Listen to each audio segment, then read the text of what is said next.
Shabbos Daf Kufan Aleph. Today's email comes from a quiet YouTube Talmud.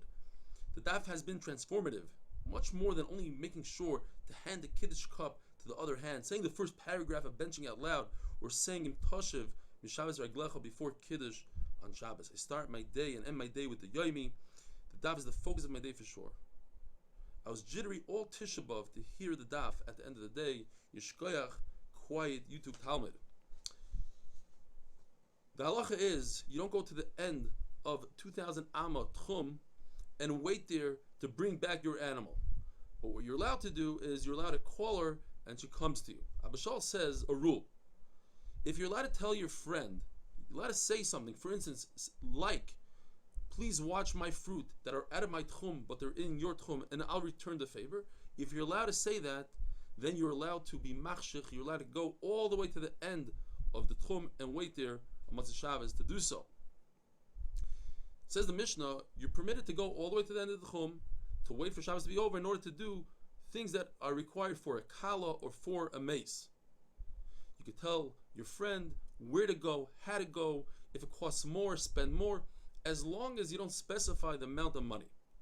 If a goy brings, says the Mishnah, a flute, and in those days they would use flutes by Hespedim, by the Levaya, if he brings it, it's usher to use that flute forever, unless it comes from a close place. Now, what's a close place? Rav says it means that you know for a fact that it came from within the Tchum, from the guy's house. Shmuel says even if it's a suffix, and the Gemara brings a raya like Shmuel, because Rabbi Yehuda holds that if you have a bathhouse, small bath, that it's possible, there's a slight possibility that there was a person that had many slaves and they were able to fill up the bath immediately after Shabbos, even though it's a big suffix, you could use the bath.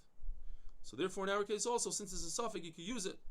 If you have a city that has goyim, non-Jews and Jews, let's say half are Jews, half are non-Jews that use the bathhouse, or even most of the people that use it are Jewish, you have to wait after Shabbos as long as it takes to heat up that water.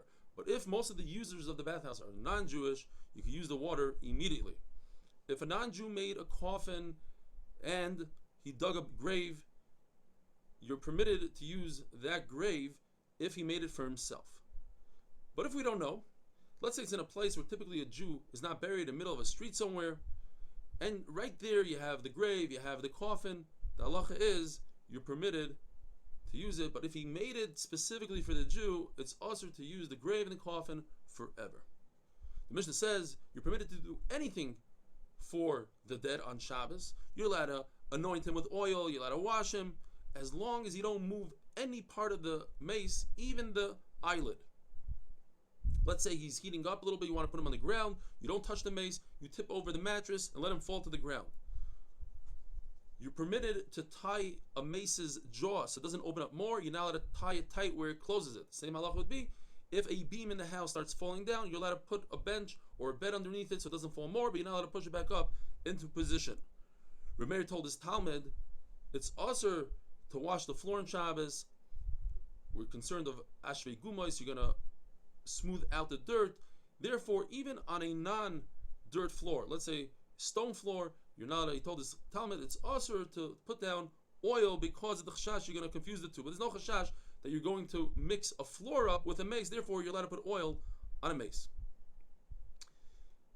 We learn from the Mishnah that you're allowed to put any cooling device on the mace's stomach so that doesn't swell. You're allowed to plug holes of the body so air doesn't enter and swell. Shlomo HaMelech has a tremendous arichos in Koheles describing the human body and what happens as a person ages.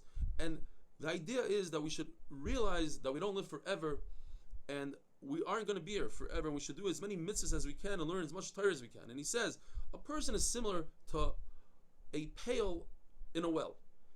One side has a weight, the other side has a pail. And when the rope snaps, the chevel, it snaps, and that is a muscle to the spine. And he goes on to say, and the pail is like the stomach, or the other side is like the bris, and the jaw starts going, and the teeth. The waist of a human being starts coming up from where it came out, from where it came in. The shine, the glow that a person has on his forehead, he starts having wrinkles in his forehead, his neshama, his jaw, etc. Rav Huna says that this pasuk comes to say people that indulge in materialism, they make every day like a yantiv, and they forget about the Torah. And Levi says after 3 days, after a person dies, 3 days later, his stomach swells and explodes, basically saying, take this food that you put in, take it back. The Mishnah says you don't close the eye of the dead on Shabbos ever. Even way after the Misa, it's Muktzah. And on the weekday, you cannot do it at the Yitzias Neshama. It could be as if you are hasting the Misa, you're making it closer, and that's Ritzicha. Similar to a candle that's about to go out, and you put your finger on it. If you want to close the Mesa's eyes, B'derech Zguli, you blow some wine into its nose, oil on its eyelids, and then you hold the two large toes, and it should close by itself. The Gemara tells us that we're Mechal Shabbos for a small baby. Why? Because eventually this baby is going to be Mekayim Shabbos many times over. But if you have a person as great as David HaMelech who's laying dead, we're not Mechal Shabbos. Like the pasuk says, B'Mesim Chavshi, once a person is dead, can no longer be Mekayim Mitzvahs. A live baby you don't have to watch them from damage from animals, from rats, from weasels. But a person as strong as David HaMelech HaBashan laying dead, you have to immediately watch him. The Gemara tells us that a lion will not attack two people walking together. And if it does, it's because it looked as if these people were animals. They did have various that they deserve to die. It's also to sleep by yourself in a house, and if you do, there's a shade called lilis that'll take control over you. Rav Shimon Elazar says, if you have the opportunity to do tzedakah, do it right now, don't wait. And this is what Shlomo HaMelech said. Once Mashiach comes, there's no more tzedakah, there's no aniyim. Shmuel holds that when Mashiach comes, everything goes keseder. There will be aniyim, just no shibud malchiyos. A person should constantly daven that he shouldn't be poor, his children, his grandchildren, because being poor is a galgal achayzer, it's like a wheel, it constantly comes back every 3 generations. A Talmid Chacham doesn't have aniyos, but if you see that he's an ani, he won't have to go knocking on doors, people will support him. Reb Chia told his wife, be careful that if a poor person comes to the door, give them bread before they even ask, because you don't want that our children, when they become poor, they shall have to ask. And it's not a curse because, as we said, every 3 generations, aniyos comes. This amazing idea that if you have Rachmanis on HaKadosh Baruch Hu's creations, even animals and non-Jews, HaKadosh Baruch Hu has Rachmanis on you, but if you don't, Chas v'Shalom, the opposite is true. Tears come back to a person up until 40 years old. After 40, they don't come back. Kechal, the paste they put on your eyes, up until 40. After 40, just holds the eyesight as is, but doesn't improve. The Gemara tells us a crazy story of Chanina's daughter was nifter and he wouldn't cry, and his wife said, what, is she like a chicken to you? And he said, no. Of course I'm very sad, but if I cry, it could cause blindness, and I don't want it to cause blindness. I don't want to lose my daughter and become blind. The smoke that causes tears and avelos, and working hard in the bathroom, those are very bad for the eyesight. But if it comes from medicine or laughter or fruit, that's very good for the eyesight. Have a wonderful day.